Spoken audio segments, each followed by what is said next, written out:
चलो एक बार थोड़ा हम लोग जयकारा लगाएंगे, ठीक है। अपने महापुरुष के नाम से आप सब लोग जोर से लगाएंगे। वीर शहीद नीलंबर पीतंबर अमर रहे, वीर शहीद नीलंबर पीतंबर अमर रहे, वीर शहीद नीलंबर पीतंबर अमर रहे। चलिए बहुत बहुत धन्यवाद। आज कार्यक्रम की अध्यक्षता कर रहे हैं आपके अध्यक्ष श्री दर्शन गंजो जी और कार्यक्रम का संचालन कर रहे श्री लखन गंजो जी और मंच पर यहाँ उपस्थित श्री देवशरण भगत जी, प्रेम साही मुंडा जी, रामदेव सिंह गुप्ता जी, रामनाथ गंजो जी और तमाम और बिहार से आए श्री राजू खैरवार जी और मंच पर उपस्थित तमाम आप इस समाज के नेता और कार्यकर्तागण और यहाँ उपस्थित बहन और भाइयों प्रेस के साथियों, सबसे पहले तो मैं अपनी ओर से नीलंबर पीतंबर वीर शहीद नीलंबर पीतंबर को मैं श्रद्धा सुमन अर्पित करता हूँ, क्योंकि वास्तव में आज जिस प्रकार से आप में जो उत्साह है, उमंग है, खुशियां हैं वो दिखाई पड़ रहा है और आप अपने दूर दूर से आप इतनी बड़ी तादाद में आप रांची में यहाँ उपस्थित हुए हैं और अपने महापुरुष को श्रद्धांजलि अर्पित करने के लिए वास्तव में अद्भुत है कि आप थोड़े थोड़े बच्चे, माँ, बहनें सब देख रहे हैं कि बड़ी तादाद में कहां से आप सब लोग आए होंगे, कितनी दूर से आए होंगे और ये तभी इतनी तादाद में दूर से आए होंगे कि आपके अंदर में वीर शहीद नीलंबर पीतंबर के प्रति, समाज के प्रति जो एक झूठता का जो भाव है और उनके प्रति जो श्रद्धा सुमन अर्पित करने के लिए आप सब लोग आए। इससे पहले भी हम एक बार जब दर्शन जी हमें बुलाए थे तो चंदवा में गए थे, वहां भी हम देखे थे ऐसे ही बहुत बड़ी संख्या में लोग जुटे हुए थे। तो आज जिस दिन हमको ये निमंत्रण दे रहे थे, हम तो बगल में ही रहते हैं, उन्होंने बताया कि नहीं इस बार आपको बाहर नहीं जाना है, आप लोग यहीं आ रहे हैं, यहीं पर हम सब लोग बना रहे हैं कार्यक्रम। तो वास्तव में मैं कह सकता हूं कि हमने उम्मीद नहीं किया था कि इतनी बड़ी संख्या में आप सब लोग आएंगे। हमें तो लग रहा था कि सब कुछ एक लोग आएंगे, 200-300 लोग होंगे और फूल माला पहना करके फिर अपनी चले जाएंगे। लेकिन आप में जब आया हूं और उस समय से मैं देख रहा हूं यहाँ नाचते, गाते, झूमते और आप सब लोग यहाँ सुन भी रहे हैं, तो इसे लगता है कि अद्भुत है आपकी जो एकता है, आपको एकजुट रखने का जो काम ही लोगों ने किया है, उसके लिए मैं दर्शन गंजू जी को, उसके टीम को, आप सबको मैं बहुत बहुत बधाई देता हूँ। और मैं ये कह सकता हूँ कि आपकी जो भी डिमांड है मैं यहाँ उसके उल्लेख नहीं कर रहा हूँ। अभी मैंने सुना, हमको बताया भी हमको अभी इस जगह पर, तो निश्चित रूप से आपकी समस्याओं को लेकर के जहां विधानसभा में उठाना होगा तो हम निश्चित रूप से आपकी बुनियादी उन मांगों को लेकर के सदन में भी उठाएंगे और जहां जरूरत पड़ेगी तो सड़कों पर भी आपके साथ आकर के हम उठाएंगे। इसलिए आप सबसे मैं कहूंगा कि आप निर्भीक होकर के आप हमें अपनी समस्याओं को आकर के बता सकते हो, ताकि आपकी समस्याओं को समाधान के लिए आपके हम साथी बन सके। यही मैं आज आप सबको आश्वस्त कर रहा हूं। जब तक आप बताएंगे नहीं, जब तक हम समझेंगे नहीं, तब तक हम आपके लिए कैसे लड़ सकते हैं। और आपके लिए नहीं बल्कि अपने लिए भी आपको जानना पड़ता है, समझना पड़ता है, क्योंकि आप तो अपने लिए, मैं इसलिए कह रहा हूं कि हम सब एक हैं, आदिवासी हैं। और इसीलिए हमें इस बात को, मैं जो बड़ा गर्व होता है मैं कहने में कि झारखंड एक ऐसी धरती है जहां पर भले हमें लोग जंगली कहते हो, जंगल में रहने वाले, चाहे निराक्षर, चाहे जो कुछ भी लोग कहते हैं, लेकिन अगर आप देखेंगे ये हमारा जो अतीत रहा है, जिस समय इस धरती पर इस देश में अंग्रेजों की हुकूमत हुआ करती थी, या जिस किसी ने भी इस देश में हुकूमत किया, हमारे ऊपर राज करने की कोशिश किया गलत तरीके से, या हमें लूटने की कोशिश किया, तो लोगों ने उसको अपने हक और अधिकार के लिए लोगों ने संघर्ष किया, लोगों ने लड़ाई लड़ी। उसकी लंबी फहरिस्त है।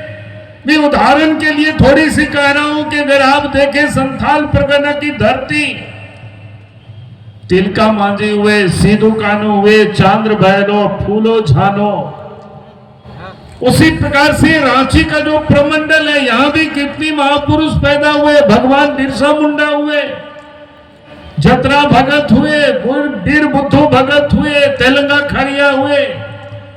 कोल्हान की ओर जब जाएंगे उस भूमि में फोटो हो आपको, उनके नेतृत्व में कई एक महापुरुष हुए।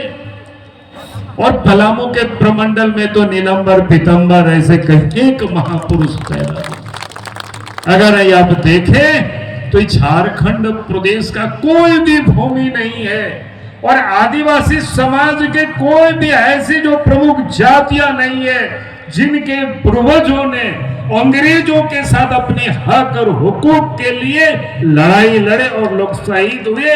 ये इतिहास के पन्नों में अंकित है। लेकिन आज भी हम उन महापुरुषों को, हमारे बच्चों को हम पढ़ाते नहीं।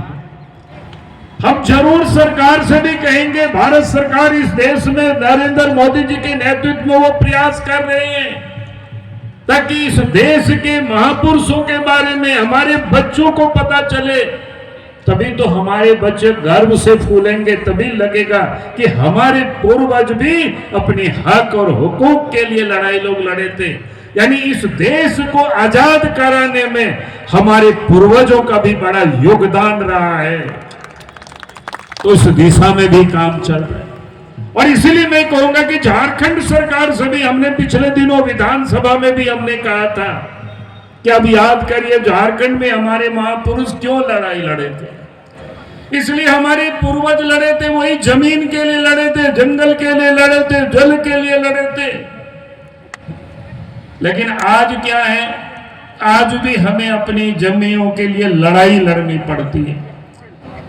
आज इस देश के अंदर में क्यों हमारे लोग लड़े थे, जितने भी महापुरुषों का भी नाम लिए, अपनी जमीन के लिए। क्योंकि उस समय के जो जमींदार होते थे, जागीरदार होते थे, अंग्रेज होते थे, जबरदस्ती लोगों से फसल नहीं भी होता था, लगन वसूल करते थे, भूमि पर कब्जा कर लेते थे, महाजनों के ऊपर बेच देते थे। हमारे पूर्वज तो अपने पूर्वज क्या करते थे, भाग भालू से लड़ करके जंगलों में खेत खलिहान बना करके जीविकोपार्जन करते थे। लेकिन उस जमीन पर भी उन लोगों की नजरें लग जाती थी। और इसलिए अपने इस देश में जो महापुरुष अपने हुए, आदिवासी महापुरुष हुए, उन लोगों ने अंग्रेजों के साथ लड़ाई लड़ी और लंबी समय तक लड़ाई लड़े। अगर आप फहरिस्त को देखेंगे, मैं ईस्वी साल यहां नहीं बता रहा हूं, तो आप जरा सोचिए। और जब देश स्वतंत्र हुआ, स्वतंत्र भारत में भी हमारे लोगों को हमारे जल जंगल जमीन की जब रक्षा नहीं होने लगी, तो यहां भी अलग राज्य के लिए लोग मांग उठाए कि ताकि अलग राज्य बनेगा तो हमारे लोगों को अवसर मिलेगा, हमारी जल जंगल जमीन बचेगी। और अलग झारखंड राज्य बनने के बाद अब 25 साल पूरा हो चुका है, अब 26वां साल पर हम चल रहे हैं। लेकिन आज भी आप देखेंगे जगह जगह हमारे लोग भी स्थापित हो रहे हैं, उजाड़े जा रहे हैं, उनको कोई न्याय नहीं मिलता है। जब देश स्वतंत्र हुआ उस समय कई एक उद्योग लगे, कारखाना हुआ, बड़े बड़े डैम बन गए, बड़े बड़े खदाने खुले, हमारी जमीन पर खुले, लेकिन हमारे लोगों को जो न्याय मिलना चाहिए था वो नहीं मिल पाया। आज भी उन क्षेत्रों में जाएंगे तो हमारे लोग संघर्ष कर रहे हैं। आज भी आदिवासी भाई बहनें वहां संघर्ष कर रहे हैं, लड़ाई लड़ रहे हैं। इसलिए मैं आप सब लोगों से यही कहूंगा कि आज हमें ये लड़ाई समाप्त नहीं हुए। जिस लड़ाई के लिए हमारे महापुरुषों ने, हमारी अगुवाई करने वाले लोगों ने लड़ाई लड़ी थी, क्योंकि जब तक हमें न्याय नहीं मिल जाता है। और इसीलिए मैं आज आप सब लोगों से कह रहा हूं कि हमें जहां कहीं भी इस प्रकार की समस्याएं हैं, हमें उन समस्याओं के लिए हमें लड़ाई लड़नी पड़ेगी, उसके लिए हमें आवाज उठानी पड़ेगी, एकजुट होकर के हमें आवाज उठानी पड़ेगी। अगर एकजुट नहीं होंगे तो भिन्न भिन्न प्रकार से परेशान करके आपको फिर लड़ाई में जीतने नहीं देंगे। और इसीलिए मैं कह रहा हूं कि ये काम हम सब लोगों को करना है। हम सब लोग एकजुट होंगे तभी ये संभव हो सकता है। आज मैं एक बात जरूर कहूंगा कि हमें प्रसन्नता है, इस देश में नरेंद्र मोदी जी के नेतृत्व में सरकार है। नरेंद्र मोदी जी ने एक क्या काम किया है आदिवासी समाज के लिए, हम इस बात को देखना। आज अगर देश के कोई राष्ट्रपति बने हैं तो श्रीमती द्रौपदी मुर्मू आदिवासी समाज से है और इस देश के सर्वोच्च पद पर उनको बिठाया है। आज भी भारतवर्ष में दो ऐसे पड़ोस में दो राज्य हैं, छत्तीसगढ़ में आदिवासी मुख्यमंत्री बनाया है, उड़ीसा में भी आदिवासी मुख्यमंत्री है। अगर ये सम्मान किसी ने दिया है तो इस देश के प्रधानमंत्री आज नरेंद्र मोदी जी ने दिया है, ये मैं गर्व के साथ कह सकता हूं। और इसीलिए मैं आज आप सब लोगों से ये कह रहा हूं कि आज आदिवासियों के विकास के लिए, गांव और जंगलों के विकास के लिए जिस प्रकार से प्रधानमंत्री जी काम कर रहे हैं, तो मैं समझता हूं कि उससे पहले किसी ने भी कोई उतना काम नहीं किया था। क्योंकि हम गांव से आते हैं, हम गांव के दिनों में जब गांव से स्कूल जाते थे तो हम कैसे जाते थे, पैदल जाना पड़ता था। 5 किलोमीटर दूर पर स्कूल था, पैदल जाते थे, सड़क नहीं हुआ करता था। पिताजी से रोते रोते एक बार हमने साइकिल खरीदवाया, धान बेच करके पिताजी हमें साइकिल खरीद दिया। लेकिन साइकिल की और हमारी क्या दुर्गति होती थी कि आधे तो हम साइकिल पर चढ़ते थे थोड़ा दूर, फिर कुछ समय तक साइकिल हमारे ऊपर सवारी करती थी। यानी सड़क नहीं था, मजाक की बात मैं नहीं कर रहा हूं, ये हालत था। लगता था कि पता नहीं गांव तक सड़कें आएगी कि नहीं, घर के लोग बिजली देखेंगे कि नहीं। बरसात के दिन में नदी नाला बड़ी बाधक बने हुए थे। जब बाल बच्चों की शादी होता था तो बारात भी पैदल जाना पड़ता था, बीमार हो तो पैदल जाना पड़ता था, हाट बाजार भी पैदल जाना पड़ता था, मेला भी पैदल जाना पड़ता था, बहू को लाने के लिए भी पैदल जाना पड़ता था। लेकिन जब इस देश में पहले अटल बिहारी वाजपेयी जी की सरकार बनी, फिर नरेंद्र मोदी जी की सरकार बनी, तो मैं आज कह सकता हूं कि गांव तक भी सड़कें पहुंच रही है, नदी नाला में भी पुल बना और घरों तक भी बिजली पहुंच रही है। तो इसलिए मैं कह रहा हूं कि आज हमें इस राज्य विकास के लिए यह जरूरी था। बिना सड़क के विकास के हम सोच नहीं सकते, बिना बिजली के हम विकास की नहीं सोच सकते। और इसलिए मैं कहूंगा कि हमें, जैसे अभी बिहार से आए, उन्होंने हम सबको बताया कि भाई हम सबको क्या करना, हमें भी पढ़ना लिखना चाहिए। क्योंकि आज का युग है, हम इसको नहीं समझेंगे तो आगे हम नहीं बढ़ पाएंगे। बाबा साहब भीमराव अंबेडकर जी ने भी कहा था कि हम अपने बाल बच्चों को पढ़ावे, शिक्षा दे, शिक्षित बनो, तभी हम दुनिया को समझ सकते हैं। तो इसलिए आज जरूरी है। आज रोजगार के भी मैं लोगों से कहता हूं कि भाई अगर उस समय खदान खुला, कारखाना खुला, उस समय वहां पर हमारे लोग नहीं दिखाई पड़ते, उसका एक बड़ा कारण था उस समय हमारे लोग पढ़े लिखे नहीं थे। आज अगर आज भी हम अपने बाल बच्चों को पढ़ाएंगे लिखाएंगे नहीं, तो फिर हमें भी आने वाला समय जो अवसर है, रोजगार का अवसर है, नौकरी का जो अवसर है, वो नहीं मिल पाएगा। इसलिए मैं आप सब लोगों से यही कहूंगा कि आज के तारीख में नीलंबर पीतंबर की सच्ची श्रद्धांजलि यही है। उस समय वो लोग जमीन के लिए, अपनी हक और हुकूक के लिए लोग लड़ाई लड़े और शहादत दिए। अगर हमें उनको आज वो सारे महापुरुष यह होते तो निश्चित रूप से आज भी वो शिक्षा के क्षेत्र में कहां से कहां पहुंच गए होते। आज उन लोगों तो शहीद हो गए, लेकिन हम उनके संतान हैं, हम सब लोगों को इस बात पर समझना कि हम भी अपने बाल बच्चों को अच्छी तरह से हम शिक्षा दें, हम भी अपने बच्चों को इंजीनियर बनाए, हम भी अपने बच्चों को डॉक्टर बनाए, हम भी अपने बच्चों को वकील बनाए, ताकि हमारे लोगों को भी कोई ठग नहीं सके, हमारे लोगों को भी कोई लूट नहीं सके। यही मैं आज आप सब लोगों से कह रहा हूं, यही आज हम सब लोग संकल्प लेकर के यहां से जरूर जाना चाहिए कि हम अपने बच्चों को, अपने आस पड़ोस के बच्चों को अच्छे ढंग से हम शिक्षा दें, हम उनको शिक्षित करें।